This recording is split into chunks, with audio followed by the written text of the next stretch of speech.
Hello hi అండి, నమస్కారం తెలుగు ప్రజలందరికీ. తెలుగు ప్రజానికానికి తెలియజేయడం ఏమనగా మా చిన్నప్ప ఫోను వీడియోలు చేస్తున్నాను. అందరికి తెలిసిన విషయమే. నేనేం చెప్తున్నానంటే, ప్రజలు కొన్ని సమస్యలు, కొన్ని డౌట్లు అడుగుతున్నారు. ఆ డౌట్లు తీర్చమని చెప్తాను. శ్రీనివాసులు, నువ్వు పోయి చూసినట్టు చెప్తాను. నువ్వు చూసిన వాడివి ఏదైనా విషయాన్ని చూసినావా? లేదు. అంట అనే పదమే వాడవు. నువ్వు ఏదో నేనంతా చెప్పేస్తావు. నువ్వు జర్నలిస్టువా? కాదు. నీకు PhD పట్టా వచ్చింది అనుకోని, డిగ్రీ పట్టాను అనుకోని, పోనీ ఒక పారాగ్రాఫ్ ఇంగ్లీష్ జస్ట్ చూసి చదవాలన్నది కూడా నీకు తెలియట్లే. చూసి చదవాలన్న విషయం కూడా నీకు తెలియట్లే. దాంట్లో ఫుల్ స్టాప్లు కానీ, కామాలు కానీ, అపాస్ట్రఫీస్ కానీ ఎట్లా పలకాలి, అపాస్ట్రఫీ ఎస్ ఉంటే ఎట్లా పలకాలి, అపాస్ట్రఫీ ఎస్ లేకుంటే ఎట్లా పలకాలి కానీ, ఒక ఫుల్ స్టాప్ ఉన్నది కానీ, ఒక కామా ఉండే విధానం కానీ, అసలు ప్రొనౌన్సియేషన్సే సరిగా లేదు. వదిలేసి, that is out of questions for you. Next వచ్చేసి వార్తలు చెప్తాను కాదంట్లా. ఎంతమంది కూడా వార్తలు చెప్తాను. నువ్వు ఒక్కనివే పెద్ద యూట్యూబర్ కాదు, ఎంతోమంది ఉన్నారు. ఎంతోమంది వార్తలు యూట్యూబ్లో చెప్తాను. నీ ఒక్క వార్తగా నచ్చట్ల, ప్రజలకి ఎవరికే కానీ నచ్చట్ల. నువ్వు ఒక గ్యాంగ్ వేసుకున్నావు, 120 మందో 20 మంది గ్యాంగ్ వేసుకున్నావు. ఆ గ్యాంగ్ నీ యూట్యూబ్ వస్తే వాళ్ళ కింద కామెంట్లు పెట్టండి అన్న వాళ్ళని ప్రెజర్ చేస్తున్నట్టుండవు. వాళ్ళ మీద ఏదో సంథింగ్ వాళ్ళకి డబ్బులు ఇచ్చినట్టుండవు. అందుకే 20-30 మంది అదే ఒకటే పాడుతూ ఉంటారు, పాడింద పాట అని. ఇంకోటి ఏంటంటే, మన ఏదో సంథింగ్ వచ్చినప్పుడు ఒక అతను కూడా వైసీపీ మాటే మాట్లాడుతాను అని అన్నావు కదా. నువ్వు ఎవరి మాట మాట్లాడుతున్నావు? నువ్వు ఎవరికి సపోర్ట్ చేస్తున్నావు? నువ్వు ఎవరి మాట మాట్లాడు? జర్నలిస్ట్ అనేటోడు ఎట్టుండాలా? ఇద్దరికి సమానంగా ఉండేటట్టు ఉండాలి. లేదు, ఒకదాని తప్పు ఎత్తి చూసే విధంగా ఉండాలి. నువ్వు తప్పు ఎత్తి చూపవు. తప్పు లేని దాన్ని తప్పు అని చెప్తావు చూడు, అది ఒక్కటే నాకు ఎవరికి నచ్చదు. నాకే కాదు, చాలామందికి నచ్చట్లేదు. నువ్వు తప్పును తప్పు కాదని, ఒప్పును తప్పని చూపిస్తాను చూడు, అది ఒకటే.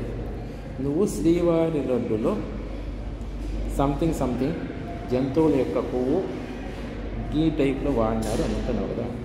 కొంతమంది మేధావులు, కొంతమంది పరిశోధకులు ఏం చెప్తాండ్రు తెలుసా నీకు? పోనీ ఒక జంతువుల యొక్క, నేనేం జగన్మోహన్ రెడ్డి సపోర్ట్ చేయట్లా, చంద్రబాబు నాయుడు సార్ కూడా సపోర్ట్ చేయట్లా. బట్ ఉన్నట్టుగా చెప్తాను.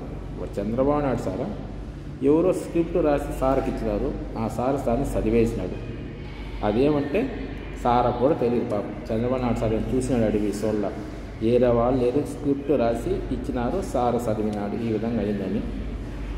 దాన్ని మనోళ్ళు ఏంటంటే ఒక చీఫ్ మినిస్టర్ స్థాయిలో ఉండి కాబట్టి ఈ వాక్యాలు చేయడం వల్ల అది స్ప్రెడ్ అయింది, బాగా స్ప్రెడ్ అయింది. ఒక ముఖ్యమంత్రి హోదాలో ఉండి ఈ విధంగా చేసినారు అని చెప్పడం వల్ల ఏదైనా బాగా స్ప్రెడ్ అవుతుంది.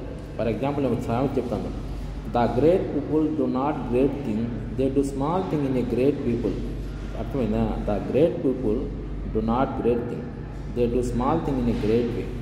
పెద్దోళ్ళు పెద్ద పనులు చేయనవసరం లేదు, చిన్న పనులు చేసినా కూడా పెద్దది అయిపోతుంది. అంటే నువ్వే అంతకుముందే లడ్డు విధానం అనేది ఒక చిన్న ఒక సామాన్యుడు చెప్తే స్ప్రెడ్ కాదు. అది పెద్దలో ఉండొచ్చని జస్ట్ ఒక్కసారి చెప్పినా కూడా ఎక్కువ స్ప్రెడ్ అవుతుంది అన్నమాట. కాబట్టి అది ఎక్కువ స్ప్రెడ్ అయింది.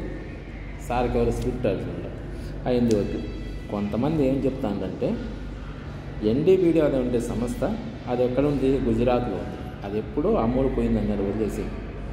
కానీ నెక్స్ట్ కొంతమంది ఏం చెప్తానంటే, పెద్ద మేధావులు, ఏదైనా ఒక ఆవు మాంసం, ఆవుది కానీ సంథింగ్ ఏ జంతువుల యొక్క కొవ్వు దాంట్లో కలిపి వేసినా కూడా అప్పుడే వెంటనే వాసన వచ్చేస్తుంది. ఫర్ ఎగ్జాంపుల్, ఒక ఆవుది కానీ సంథింగ్ కానీ ఏదే కానీ మాంసం తీసుకుని ఆటోమేటిక్గా అప్పుడే స్మెల్ వచ్చేస్తుంది మనకు. పొట్టేలు మాంసంకు మామూలు మాంసం తేడా చెప్పు. అట్లాగా స్మెల్ వస్తుంది ఖచ్చితంగా. ఇంత ఉండదు అదే టేస్ట్ ఎట్లా వస్తుంది వేసినప్పుడు అని చెప్తాడు. ఓకే, అంత కూడా వదిలేరు, అది కూడా వదిలేరు. ఎరుపుక నీకు తెలియదు పడలే కానీ నీకు ట్యాగ్ చేస్తారా ఖచ్చితంగా. నీకు తెలుసుకున్నాను సావురా నాయన నువ్వు ఇంకోటి చెప్తా కదా. పోనీ వైసీపీ ప్రభుత్వ హయాంలో ఒక రాంగ్ కానీ ఆ వర్క్ జరిగినట్టయితే మొన్న భూమన కరుణాకర్ రెడ్డి గారు పోయి తిరుమల కొండపైన ప్రమాణ స్వీకారం చేశారు. ఏమని? నేను చేసి ఉంటే ఇట్లా అవుతారని చేసి. ఏ ఒక్క తెలుగుదేశం వాళ్ళు పోయినా ఈ విధంగా చేసినారా?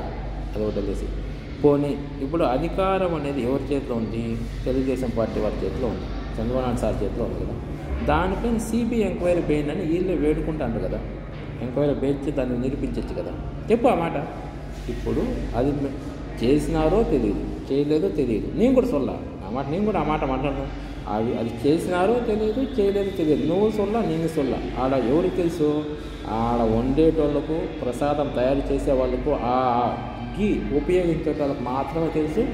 ఇంకో వచ్చేసి ఫస్ట్ ఎంట్రన్స్లో అది ఎవరైతే దాన్ని చెక్ చేస్తూ ఉంటారో, దాని వాల్యూస్ ఎవరైతే చెక్ చేస్తూ ఉంటారో, నీ గీ యొక్క వాల్యూ చెక్ చేస్తారో వాళ్ళకి మాత్రమే తెలుసు. వాళ్ళకి తెలిసినప్పుడు వాళ్ళు చెప్పేస్తారు కదా, ఈ విధంగా వస్తుంది, ఈ విధంగా స్ప్రెడ్ అవుతుంది, ఏదో చెప్పేస్తారు కదా. చెప్తారు లేదా? చెప్పేస్తారు. వాళ్ళు చెప్పలేం. పోనీ ఉపయోగించటం ఎవరైనా చెప్పేస్తారు కదా, అది చెప్పలేం. కాబట్టి వాళ్ళు చెప్పలే, వీళ్ళు చెప్పలే. ఏదో ఒక పనికి మాలిన సంస్థ ఒక సర్టిఫికెట్ ఇచ్చిన సార్కి ఇవ్వడము, సార్ చదవడం వల్ల స్ప్రెడ్ ఉంది. దానిపైన సిబిఐ ఎంక్వైరీ పోయింది, లేకపోతే డ్యూడియల్స్ ఒక జడ్జిని నియమించి దానిపైన ఏదైనా కమిటీ వేసి నిరూపించండి అంటారు. నిరూపించండి అంతే కదా, నిరూపిస్తారు. వాళ్ళు చేస్తారు. తప్పు చేస్తుంటే ఎవరునా దొరుకుతారు. దొంగ ఎప్పుడు దొరకదు, ఏదో విధంగా దొంగ దొరే అవుతాడు. ఓకేనా? దొంగ ఎప్పుడు దొరకాడు ఏదో విధంగా. కానీ నీ వార్తలు నాకు నచ్చట్లేదు శ్రీనివాసులు. అసలు నీ బిహేవియరే నాకు నచ్చట్లేదు. ఏమి వార్తలు చదువుతావు?